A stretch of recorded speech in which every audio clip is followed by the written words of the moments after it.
Como bien dijo el hermano Dani, soy de Puerto Rico. De Puerto Rico, con L. No sé por qué nosotros, los puertorriqueños, nos hemos dado a la tarea de asesinar el español. Y hemos buscado la forma de acortar palabras, hemos buscado la forma de pronunciar palabras de la forma incorrecta, pero bueno, esas son historias que podríamos después hablar en otro tiempo.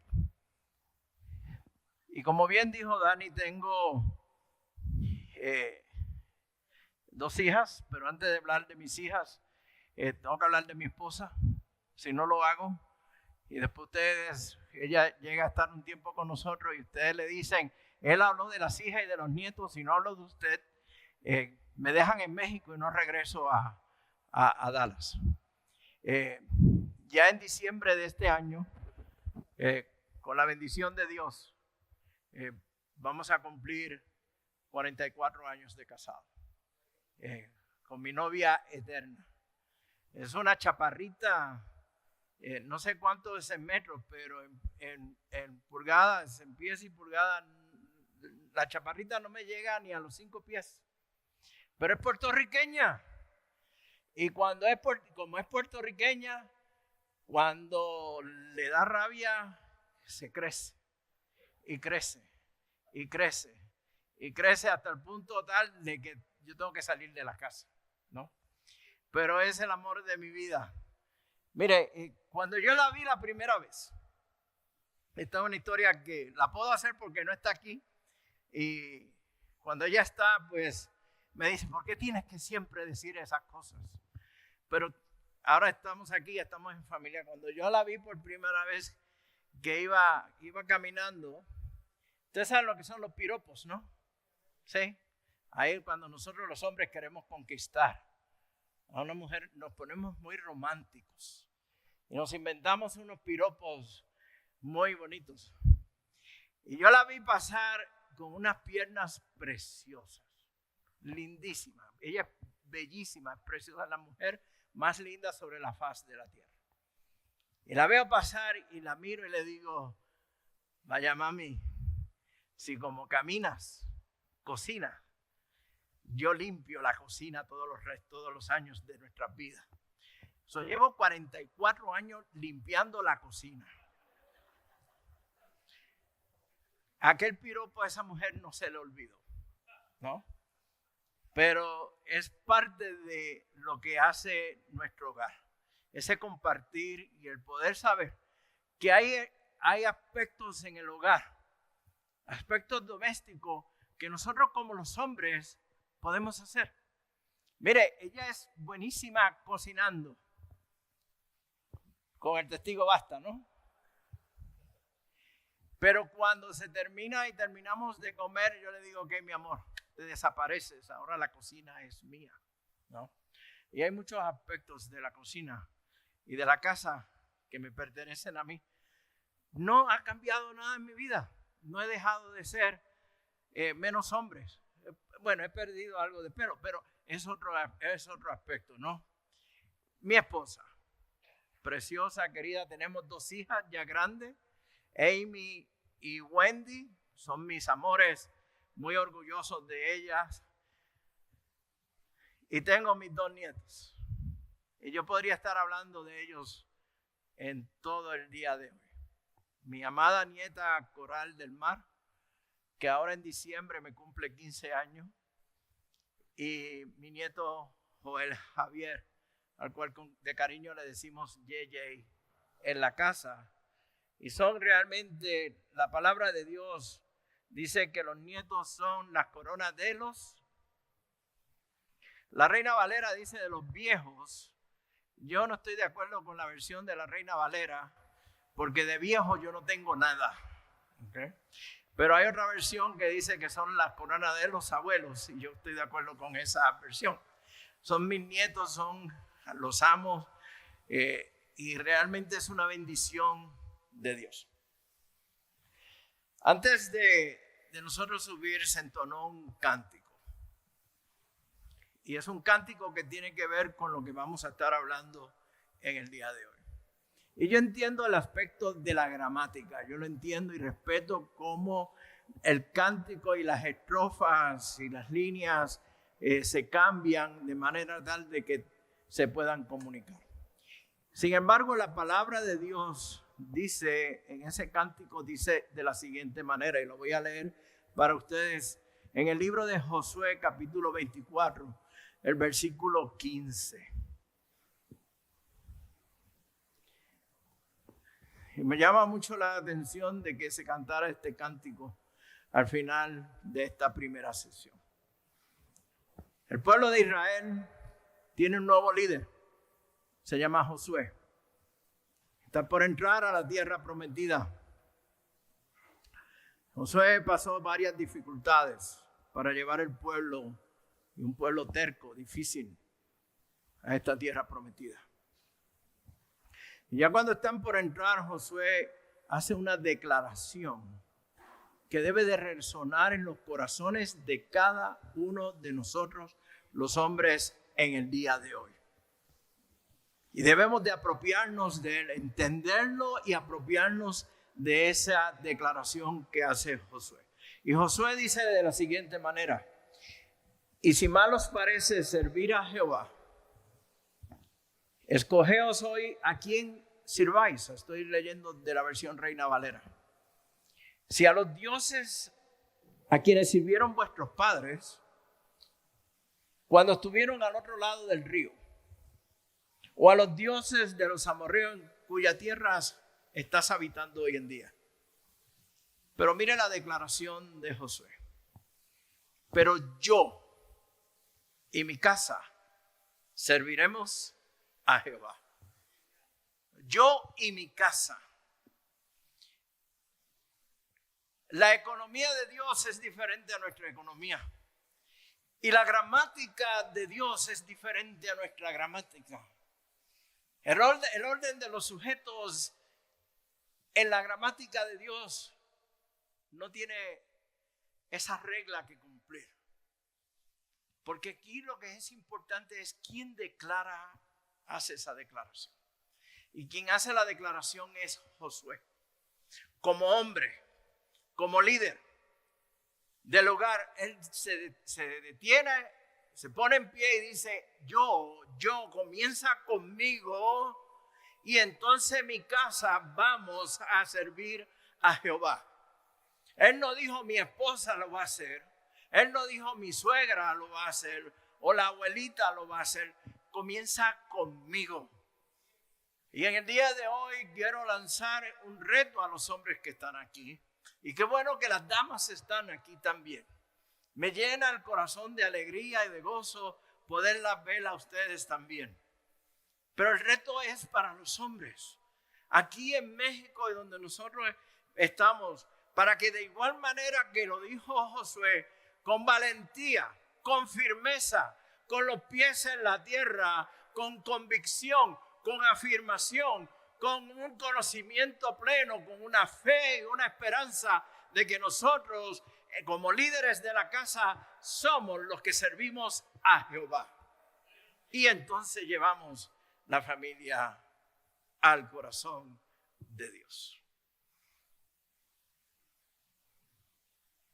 El ministerio Padre de Corazón, que en inglés se conoce como Abiding Fathers.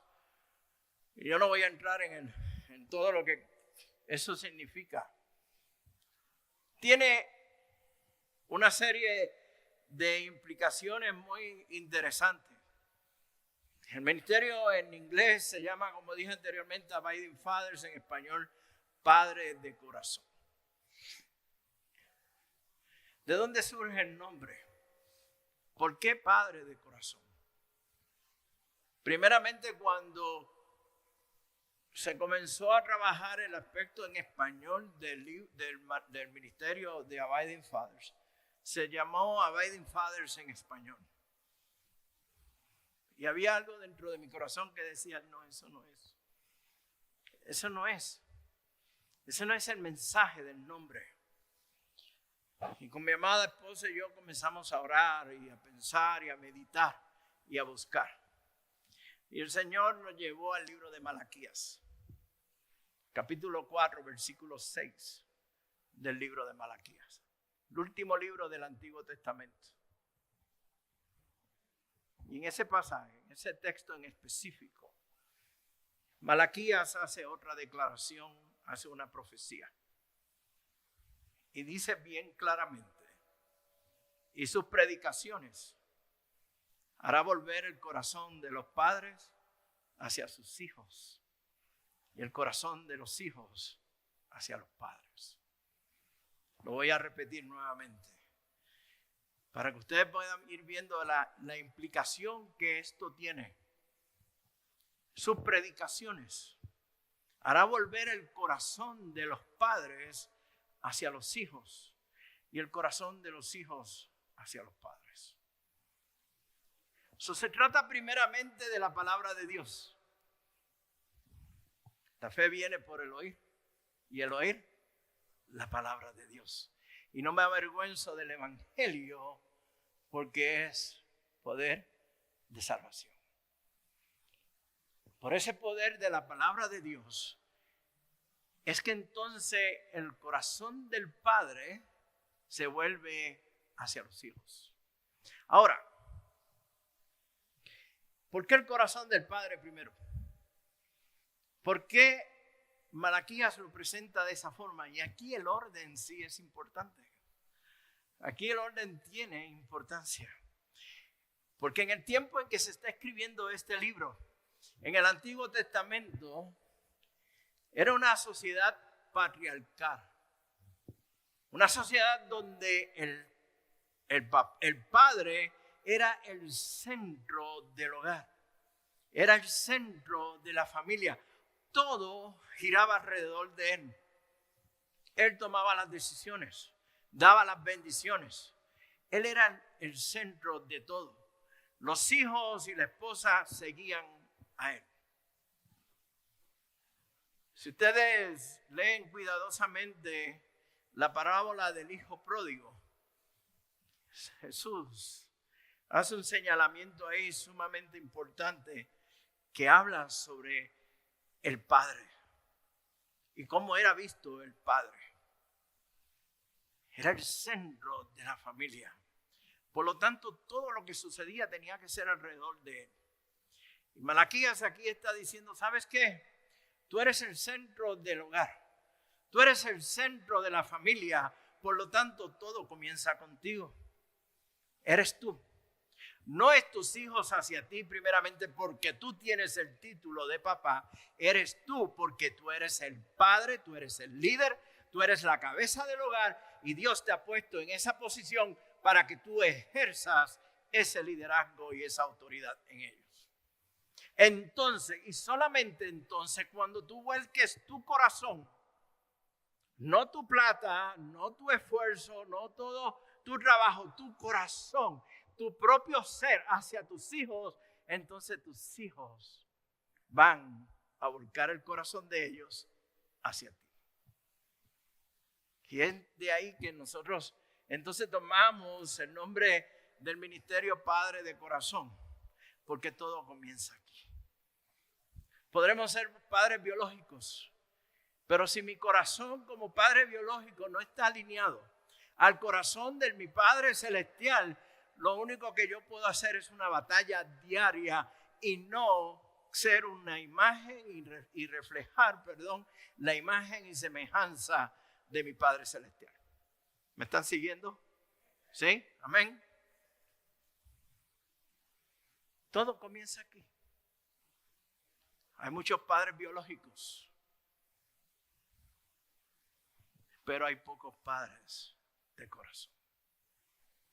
Hay muchos padres que entregan horas y días en el trabajo, pero se olvida del corazón de ellos para estar alineado al corazón de Dios y el corazón de sus hijos para con ellos también. Todo comienza aquí. 400 años de silencio después de que Malaquías hizo esta declaración.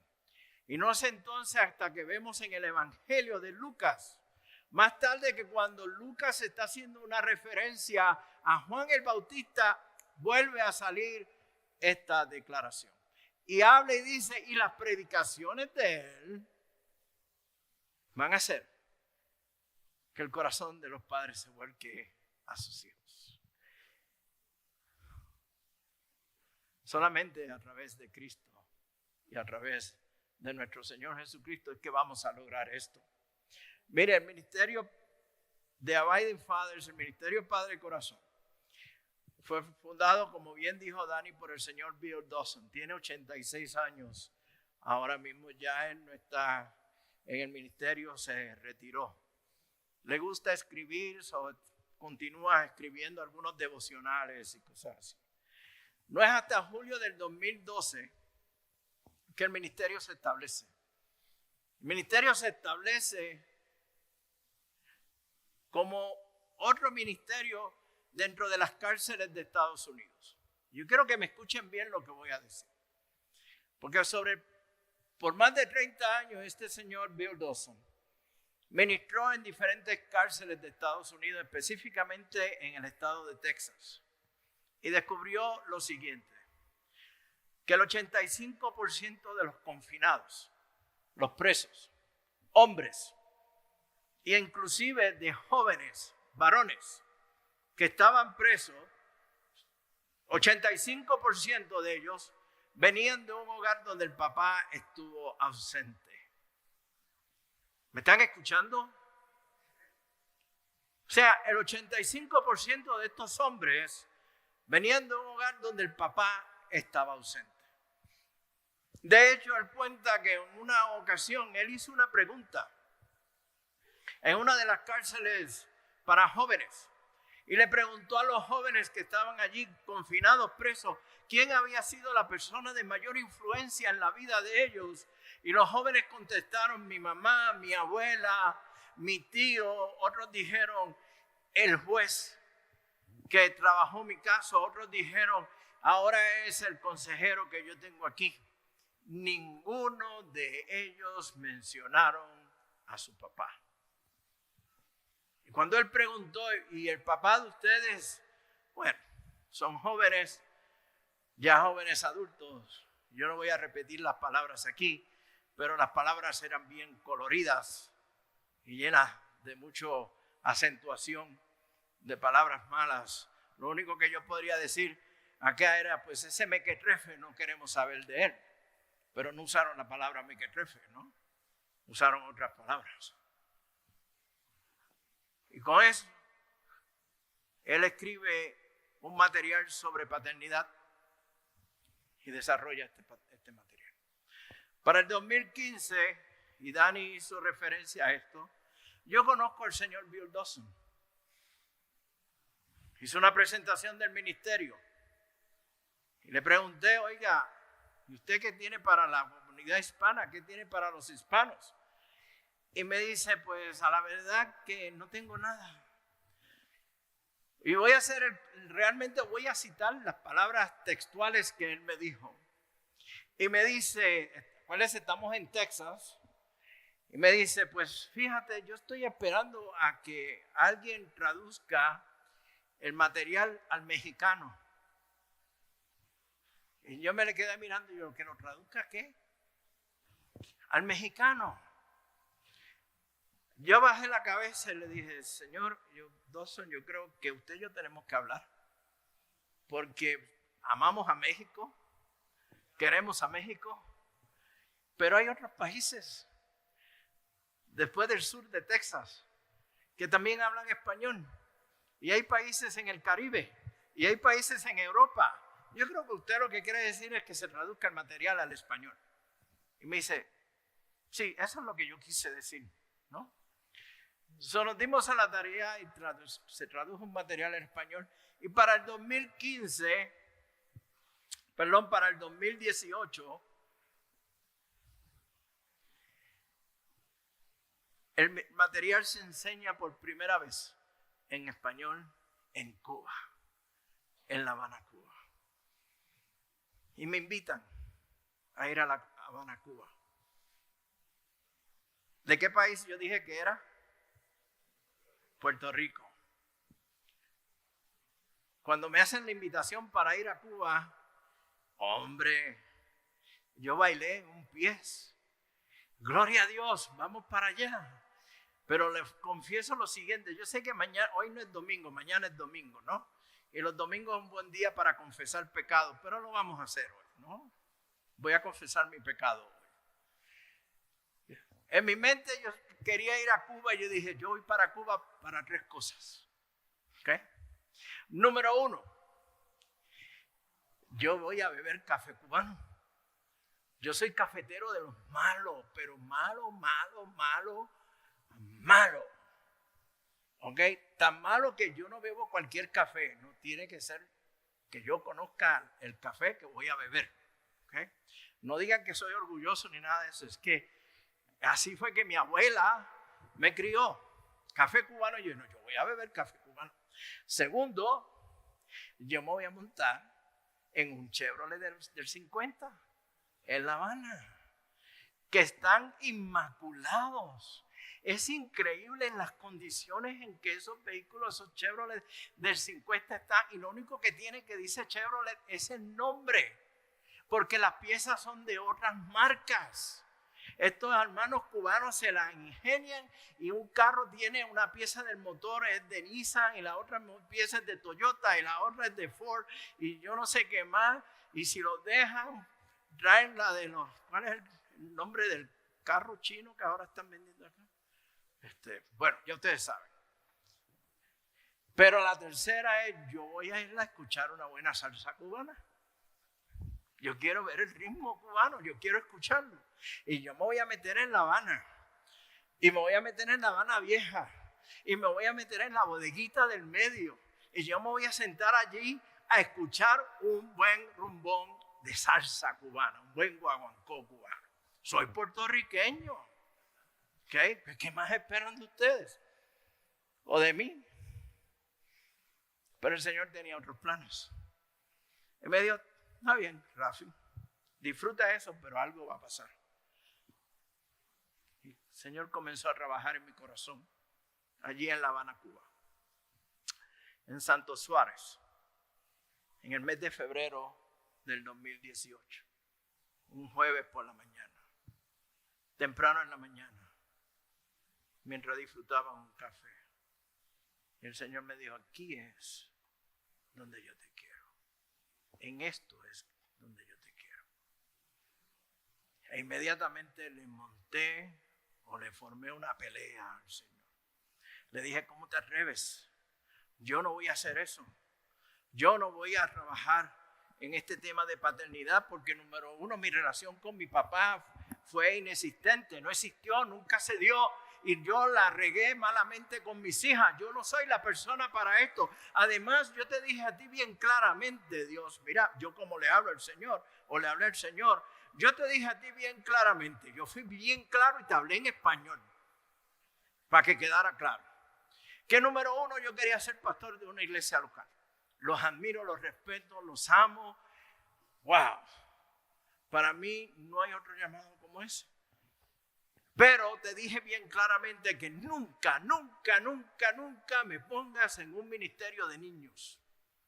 No tengo la paciencia para trabajar con los niños. ¿Okay? Y también te lo dije, no me pongas y nunca me pongas a trabajar en un ministerio de hombres. Porque se comportan como niños y no tengo la paciencia para trabajar con ellos. Cuidado con lo que ustedes le piden al Señor. Cuidado con lo que ustedes le dicen al Señor.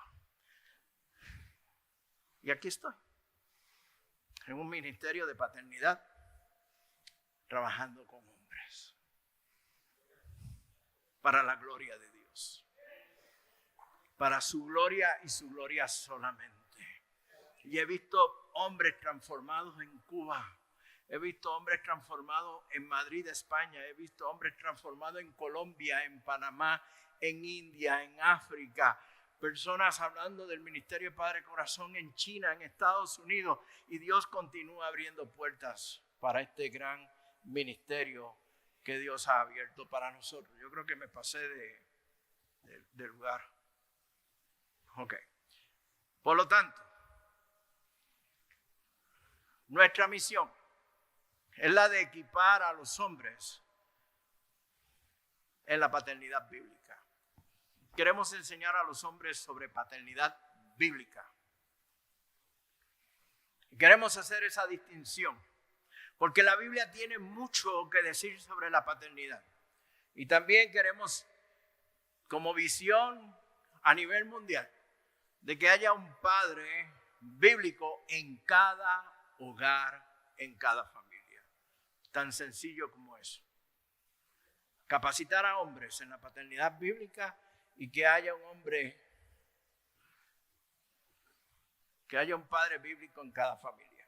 Ahora, y aquí voy a ir lo más, creo,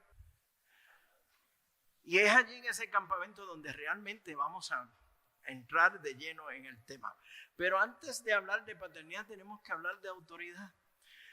Por muchos de nosotros los varones, los hombres, nos queremos que porque somos hombres y porque somos purititos machos y ahora soy papá, pues por el título yo tengo una autoridad y abuso de ella. Y la autoridad me la dieron el simple hecho de que procreé y ahora soy papá y yo soy el rey de la casa aquí. Y entonces aquí se hace lo que yo diga, ¿no? Mire, usted quiere hacer reír a una esposa en menos de un segundo. Dígale, el esposo, dígale a su esposa, aquí se dice lo que yo diga. En menos de un segundo ella está riéndose. ¿Okay? Y queremos hablar de autoridad, pero queremos hablar de una autoridad conferida. ¿Quién nos entregó esa autoridad? Y para hablar de autoridad tenemos que hablar de en el principio. Y tenemos que ir a la Biblia. Y la Biblia en Génesis 1, versículo 1 comienza diciendo que en el principio Dios. En el principio Dios. En ese principio eterno que no se puede medir, Dios es principio y Él es siempre. Por lo tanto, esa autoridad viene de Dios. Y cuando seguimos leyendo, desde el mismo momento de la creación, en Génesis capítulo 1, los versículos del 26 al 28, cuando Dios dice, hagamos al hombre y a la mujer a nuestra imagen y semejanza, desde ese momento Dios Padre confiere al hombre no solo su imagen y semejanza, pero también la capacidad de entender y cumplir con su rol de papá. Primero le da su imagen y semejanza, por lo tanto le da una identidad al hombre. Pero cuando leemos ese pasaje, seguimos leyéndolo y lo que nos interesa es que es para gobernar, para enseñorear, para hacer todo eso, y nos inflamos el pecho de que Dios me puso a mí para que yo gobernara y yo señoreara. No, Dios primero te hizo a ti a su imagen y semejanza, te dio una identidad para que tú reflejes la imagen y la semejanza de nuestro Padre Celestial, comenzando en tu hogar. Y luego en la iglesia y luego en la comunidad. Y es que es cerca del núcleo de lo que hace que una persona sea un líder, es su sentido de identidad. ¿Quién yo soy? No lo que yo hago, pero quién yo soy delante de Él. Y podemos hablar un poquito más de esto. La forma en que la persona se ve a sí misma es determinante para su vida y para las decisiones que toma como líder. Su sentido de identidad lo dirige en cada situación. Dios me ha dado la bendición desde junio del año pasado de ser nombrado director ejecutivo y tengo otros títulos más ahí, CEO, yo no sé qué más, del ministerio de Abiding Fathers a nivel mundial. Y lo tomo con mucho respeto y con mucho privilegio, mucha honra. Pero al igual que Pablo, aquí yo me puedo parar y decir de todo corazón que todos esos títulos y los títulos que tuve en el pasado y mis estudios y todo lo demás, yo lo considero como basura con el propósito de alcanzar la meta que Dios me ha dado. Porque no se trata de mis títulos, ni mucho menos de mis logros. Se trata de Él. Se trata de glorificarlo a Él, que sea el centro de nuestras vidas. Porque al final de nuestros días, cuando estemos delante de la presencia de Él, no va a importar los títulos, no va a importar mis logros, no va a importar cuánto dinero yo tuve en el banco, no va a importar qué tipo de carro manejé, ni qué casa yo tuve. Lo que va a importar si yo fui un siervo fiel y verdadero para Cristo Jesús. Y eso es lo que a mí me interesa. Y por eso es que para mí la identidad en Cristo es sumamente importante. El hombre está plenamente capacitado para realizar sus funciones como padre terrenal, que pueda transmitir a sus hijos la imagen del Padre Celestial. Una imagen que yo no vi, una imagen que nunca se me enseñó, que mi padre nunca me comunicó, que nunca me transmitió, pero que ustedes sí lo pueden hacer. En Cristo ustedes lo pueden hacer. Mire, el liderazgo, esta autoridad, es un asunto de prioridades. Es un asunto de capacitación, de que diariamente vamos a estar siendo capacitados y equipados en nuestro llamado como papá, en nuestro llamado como líderes del hogar, en nuestro llamado como sacerdotes del hogar, en nuestro llamado como líderes de la iglesia. Tenemos que estar diariamente capacitándonos. No es cuestión de que ya yo hice los estudios y no tengo que estudiar nada más. Es continuamente ser discipulado. El discipulado es un proceso que ha de continuar hasta que el Señor venga o Él nos lleve a su presencia. Porque entonces allí todo va a ser revelado a nuestras vidas, ¿no? Pero mientras tanto, mientras estamos aquí, tenemos de estar en esa actitud. Es un asunto de motivación. Y como padres y como líderes necesitamos ser motivados diariamente. Créame, 3 mujeres en casa necesitaban mucha motivación. 3 mujeres en casa. Con mis 2 hijas y mi esposa. Y las 2 hijas, la mayor, me dio un dolor de cabeza increíble. Mire, yo no lo iba a decir, pero lo voy a decir. Llegó un momento, y quiero que me escuchen y que me esperen a que yo termine lo que voy a decir para que no me malinterpreten. Yo le dije a mi esposa, yo necesito un macho en mi vida. Necesito un macho en mi vida. Y mi esposa se me queda mirando y me dice, ¿qué? Sí, necesito un varoncito en mi vida. Con ustedes ya tengo más que suficiente. ¿Y saben lo que hizo mi esposa? Salió y me buscó un perrito. Y me compró un perrito de esos de faldero chiquitito, ¿no? Lo más cariñoso, juguetón, precioso, lindo y todo eso. Pero él entendía por lo que yo estaba pasando. Y él entendía la situación en mi casa. Y había momentos en que las emociones estaban alteradas entre mis 2 hijas y mi esposa, porque yo no sé qué sucede, se combinan todas y es como un ataque que viene, ¿no?, hacia el hombre. Y él sabía a la hora que yo llegaba y me esperaba en la puerta. Y cuando esa situación se daba, que yo abría la puerta, el perrito me miraba y me decía, vete lejos, yo te llamo, espera, yo me encargo de la casa, a mí no me van a pelear. Necesitamos motivación y mucha motivación. Necesitamos un compromiso y una buena administración del tiempo.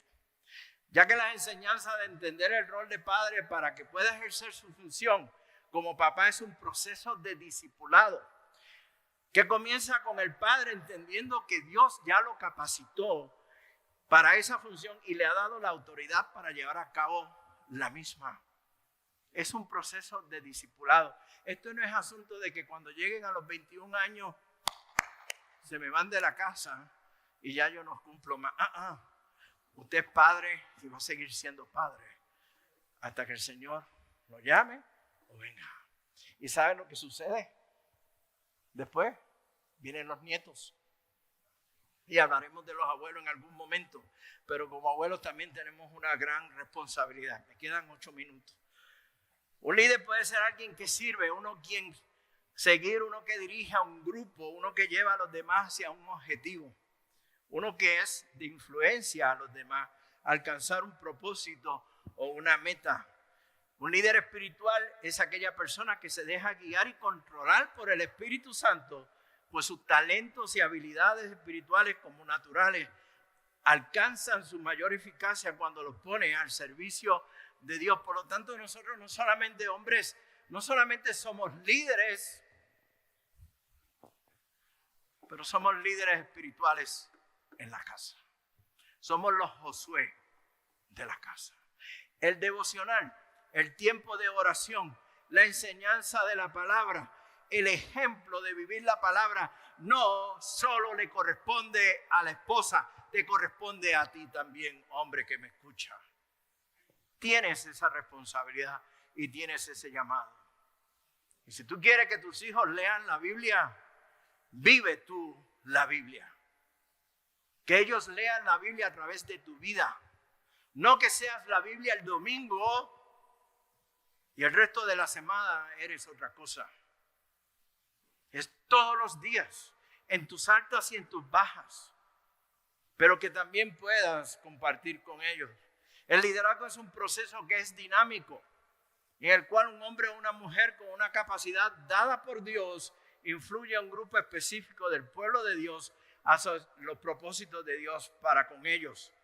El hombre como líder espiritual de la familia sabe que su liderazgo es de servicio y no es un liderazgo autoritario ni machista, pues sabe someterse a Dios. Y esto duele. Y a nosotros los hombres nos duele. Que me digan que mi liderazgo es un liderazgo de servicio. Que yo tengo que servir a mi esposa. Que yo tengo que servir a mis hijos. Pocos amén. Vamos, hombres. Ese amén tiene que ser un amén fuerte. En la próxima vamos a invitar a las esposas para que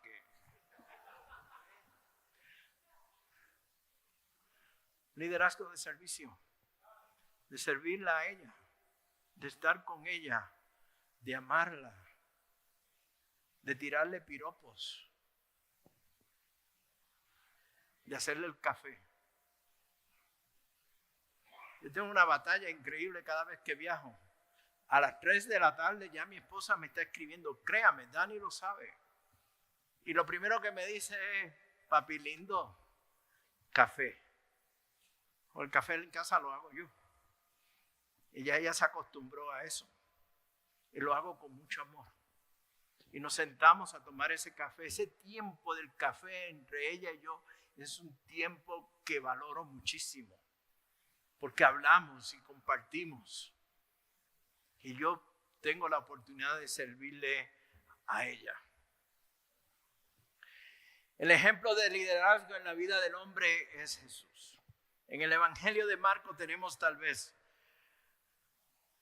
un ejemplo clásico que me fascina mucho de lo que es este liderazgo de servicio. Evangelio de Marcos capítulo 10, los discípulos de Cristo montan ¿qué yo diría? Una conversación de quién ha de ser, quién va a estar a la derecha y quién va a estar a la izquierda de Jesús. Quiénes van a ser líderes. Y Jesús los está escuchando y le habla y le dice, los líderes de este mundo, hoy no estoy entrando en todo el detalle, hacen esto, esto y esto y esto otro. Y hay una expresión con la que voy a terminar con esto. Y Jesús le dice, pero entre ustedes será diferente. Los líderes de este mundo hacen esto, pero entre ustedes va a ser diferente. Y en el versículo 45, Jesús sella esa declaración. Pone el clavo final en esa declaración. Cuando dice, porque el Hijo del Hombre, refiriéndose a quién, a él mismo, no ha venido para ¿qué? Servido, sino para servir y dar su vida en rescate de muchos. Wow. Piense usted, que usted tome esa declaración como su expresión de liderazgo. Y que mi liderazgo en mi casa es esa misma. Que yo como papá, como esposo, no vengo para que ser servido, sino para servir y dar mi vida en el rescate de mi esposa y de mis hijos. ¡Wow! ¿Dónde nos llevaría? ¿Dónde eso nos llevaría en la comunidad? ¿Dónde eso nos llevaría en la iglesia donde servimos? Qué ejemplo maravilloso para seguir cuando nos sometemos a la voluntad de Dios. Por lo tanto, de las cualidades de un líder espiritual, sabe que tiene una responsabilidad con su esposa y con sus hijos. Suple las necesidades de la familia, no importando el costo que conlleve. Y estoy hablando de necesidades, no de caprichos. ¿Ok? Quiero hacer esa aclaración. Brinda el apoyo a su esposa y a sus hijos en todas las áreas, tanto material como espiritual. Está dispuesto a dar su vida por la familia. Toma la iniciativa en las cosas espirituales, lo que acabamos de leer en Josué 24:15. Miren, nosotros no solamente somos líderes de personas, somos líderes del pueblo de Dios, llamados a liderar el pueblo de Dios. Y esto incluye a nuestra esposa y incluye a nuestros hijos. Liderar siguiendo el modelo de Jesús es más que una declaración. Es un compromiso de guiar en forma completamente diferente. Y voy a obviar esta parte porque la voy a cubrir en otras. Se me fue el tiempo. Mire, amados hermanos, estamos viviendo un tiempo de una continua guerra espiritual. Nuestros hogares están siendo atacados continuamente. Y tal vez usted piense que un ataque tiene que ser un ataque físico, pero hay un ataque espiritual de pensamientos filosóficos que se están metiendo en nuestros hogares. ¿Okay? Están metiendo en Netflix, se están metiendo en Amazon, en los medios sociales, se están metiendo en todas las comunicaciones que nuestros hijos están viendo. Por lo tanto, nosotros, no sé por qué no me está, en la siguiente, la que dice necesitamos líderes, hermano. La diapositiva que lee necesitamos líderes. Necesitamos líderes, hombres y mujeres que estén anclados en la verdadera roca que es Jesucristo. No líderes, hombres y mujeres anclados en lo que dijo un hombre o dijo una mujer, un libro o una expresión en los medios sociales. Es en Jesucristo y en Jesucristo solamente. Él es nuestra roca, Él es nuestro castillo fuerte, Él es nuestro Salvador, Él es el que nos ha de guiar. Por lo tanto, necesitamos también líderes que no imitan las costumbres ni conductas de este mundo. Necesitamos hombres que no se dejan embelezar por nuevas teorías acerca de la identidad humana, sino que se entregan a Dios y se someten a su plan de transformación, que no solamente cambia corazones, sino que renueva nuestra manera de pensar diariamente. Entonces y solamente entonces vamos a aprender a conocer la voluntad de Dios para cada uno de nosotros, que es una voluntad buena, agradable y perfecta, como nos dice Romanos 12:2. Y los líderes que reconocen que su Liderazgo es diferente. Son los líderes que necesitamos hoy. Un liderazgo diferente. No lo que marca el mundo, ni lo que marca la cultura, sino lo que marca la palabra de Dios. Lo que nos dice la Biblia y lo que nos dice Jesús. ¿Usted quiere hacer una diferencia allá afuera? ¿Usted quiere hacer una diferencia en su comunidad, en su barrio, en su vecindad, en su colonia, donde quiera que usted esté? Sea un líder anclado en la roca que es Cristo Jesús. Y marque una diferencia. Marque una diferencia en sus hijos, marque una diferencia en su esposa, marque una diferencia en su hogar, marque una diferencia en la iglesia. Cuando eso sucede, nosotros veremos que una colonia será transformada por Cristo. Cuando una colonia se transforma por Cristo, veremos a un pueblo, veremos a una ciudad transformada por Cristo, veremos a la Ciudad de México transformada por Cristo y veremos a México transformado por Cristo. Y cuando vemos a México transformado por Cristo, veremos a Centroamérica, veremos a Sudamérica, veremos a las Américas y veremos a una nación completa y al mundo entero transformado por Cristo. Y entonces, y solamente entonces, toda nación doblará rodillas delante de aquel que es el verdadero Rey de Reyes y Señor de señores, Jesucristo nuestro Señor. Amén.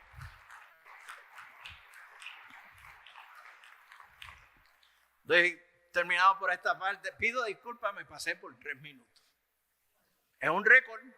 He establecido un nuevo récord. Así que me pasé por menos tiempo. Dios me los bendiga, amados hermanos. Nos vemos en la próxima conferencia.